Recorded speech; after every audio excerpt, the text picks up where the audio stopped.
मची हुई थी। पहरेदार इधर से उधर दौड़ रहे थे, एक दूसरे से संपर्क भी कर रहे थे, जो दूर थे या किसी अन्य रास्ते पर पहरेदारी कर रहे थे। दामोदर शर्मा भी जगे हुए थे। आज उनको नींद आई नहीं थी। काफी कुछ माइंड में चल रहा था। अचानक उसने अपने घर में कुछ आवाज सुनी, तो वो उठा, टॉर्च लेकर के रूम से बाहर निकला तो उसने देखा कि दीवार से छलांग लगाकर एक औरत उसके घर में आई है।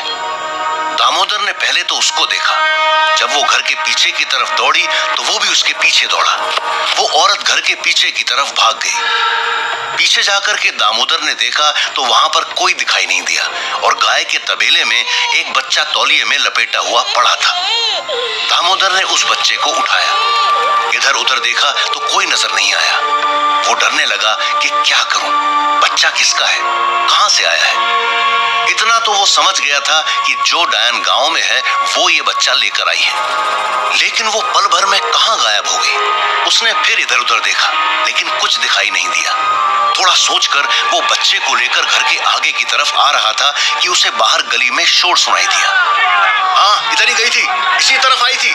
तुम आधे उधर से जाओ और आधे इस गली से, आज भागने ना पाए वो। ये आवाज सुनकर दामोदर बच्चे को गोद में लेकर के बाहर गली में आ गया। तभी सामने से 15-20 लोग दौड़ते हुए दिखाई दिए। आवाज लगा करके उनको रोका।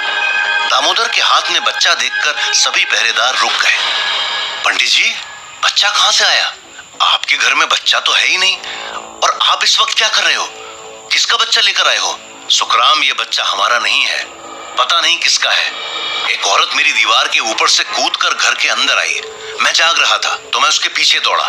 मुझे पीछे देखकर उसने बच्चे को वहीं छोड़ दिया और पीछे की दीवार लांघकर खेतों की तरफ दौड़ गई। इस बच्चे को मैंने उठा लिया। बाहर आप लोगों की आवाज सुनाई दी तो मैं बाहर आ गया। क्या हुआ है? आप लोग इस तरह से रात को इस वक्त दौड़ रहे हो? मुझे लगता है गांव में फिर से वो डायन आई होगी। ये बच्चा किसका है? आज किसका बच्चा उठा के लाई है वो? हाँ शर्मा जी, वो डायन आज फिर से बच्चा उठा कर लाई थी। उसको पकड़ना बहुत जरूरी है। ये तो रोज रोज का काम हो गया उसका।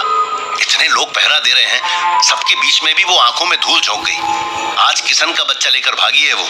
शुक्र है आप जाग रहे थे तो बच्चा सही सलामत मिल गया। भाई, वो पीछे की तरफ भागी है।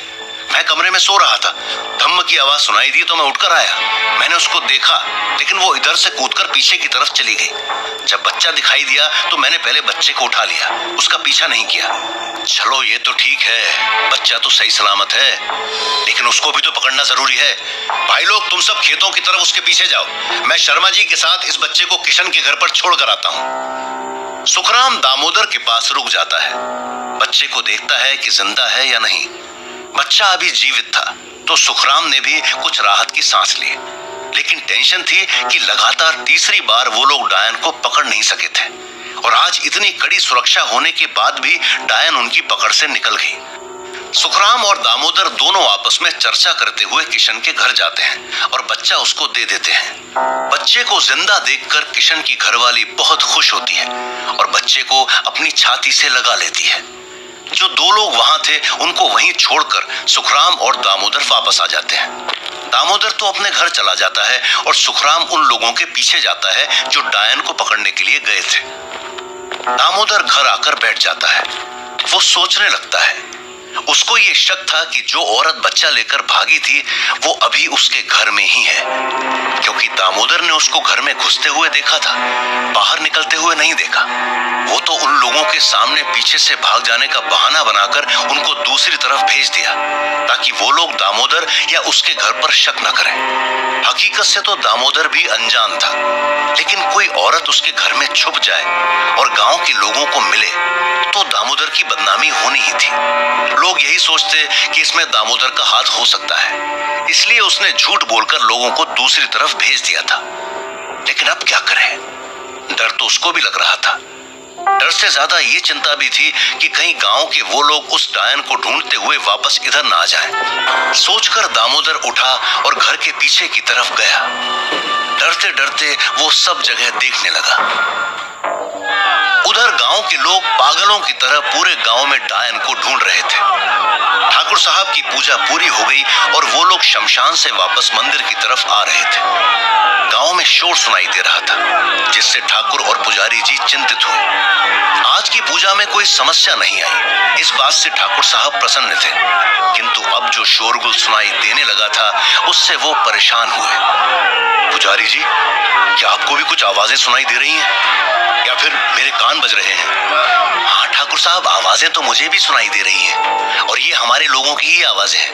लगता है गांव में कोई घटना घटी है। हम तो आज थोड़े खुश हुए थे कि हमारी पूजा आराम से पूरी हो गई, कल की तरह कुछ नहीं हुआ, लेकिन अभी आवाजें कुछ विचलित कर रही हैं। हाँ, मुझे भी लग रहा है कि कुछ गड़बड़ है। हमें शीघ्र ही गांव के अंदर चलकर पता लगाना चाहिए कि क्या हो रहा है। ऐसा डर मन में पहले से था और अब ये ज्यादा होने लगा है। चलिए चलिए, अब तो गांव में जाने पर ही पता चलेगा।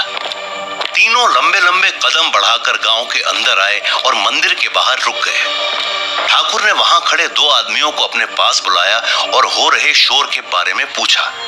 जब ये सुना कि आज फिर से बच्चा गायब हुआ है तो ठाकुर साहब वहीं बैठ गए। पुजारी जी और पंडित जी ने सहारा देकर उनको खड़ा किया और मंदिर के अंदर ले गए। ठाकुर साहब, इस तरह से कमजोर मत होइए। आप सोचिए कि गांव में जब पहली बार ऐसा हादसा हुआ था तो 2 बच्चे मर चुके थे और अब 2 दिन में बच्चे गायब जरूर होते हैं, लेकिन वो जिंदा वापस मिल जाते हैं। ईश्वर की आराधना का असर और गांव के लोगों का साहस मिलकर के उस डायन का काम पूरा नहीं होने दे रहे हैं। और यकीन मानिए कि इस पूजा के पूरा होने तक हम उस डायन को भी पकड़ लेंगे। लेकिन पुजारी जी, आज गांव में कितने लोग हैं, सब इस वक्त पहरा दे रहे हैं, फिर भी वो डायन गांव के अंदर घुस सकती है तो इसका मतलब ये हुआ कि वो बहुत ही ज्यादा ताकतवर है और वो कुछ भी कर सकती है। जैसा हम सोच रहे थे उतना आसान नहीं है उसको पकड़ना। उतना आसान ही है ठाकुर साहब, बस हमारी पूजा पूरी हो जाए तो हमारे पास भी वो ताकत आ जाएगी कि हम उस डायन को पकड़ सकेंगे। आप इत्मीनान रखिए, सब कुछ बहुत जल्द ही ठीक हो जाएगा। ठाकुर साहब को पुजारी जी ने ढाढ़स बंधाया और यकीन दिलाने लगे कि वो अगले 5 दिनों में उस डायन का खात्मा कर देंगे। उधर भावेश की अचानक आंख खुली तो उसने देखा कि सुगंधा नंगी होकर रूम के एक कोने में बैठी है। भावेश बिना आवाज किए सुगंधा को देखने लगा। सुगंधा के सामने एक नारियल जैसा कुछ पड़ा हुआ था। रूम में थोड़ा धुआं सा हो रहा था और अजीब सी स्मेल आ रही थी। भावेश चौंक गया। रात के 2 बजे सुगंधा बिल्कुल नंगी होकर कौन सी पूजा कर रही है और क्यों कर रही है? भावेश सोचने लगा कि अब क्या करूं, उठकर सुगंधा से बात करूं या फिर ऐसे उसको देखता रहूं कि वो आगे क्या करने वाली है। बाहर दामोदर घर में घुसी उस डायन को अभी तक ढूंढ रहा था। अचानक दामोदर की नजर पीछे पशुओं के लिए बनाए गए मकान पर पड़ी। वहां उसे कुछ कपड़े दिखाई दिए। दामोदर ने सीढ़ी लगाकर वो कपड़े उतारे तो उनको देखकर वो अचरज में पड़ गया। लेडीज ब्रा पैंटी और घाघरा ओढ़ना था। दामोदर ने गौर से देखा और सोचा कि ऐसे कपड़े तो सिर्फ बहू ही पहनती है और ये कपड़े बिल्कुल नए हैं, पर ये यहाँ क्यों पड़े हैं?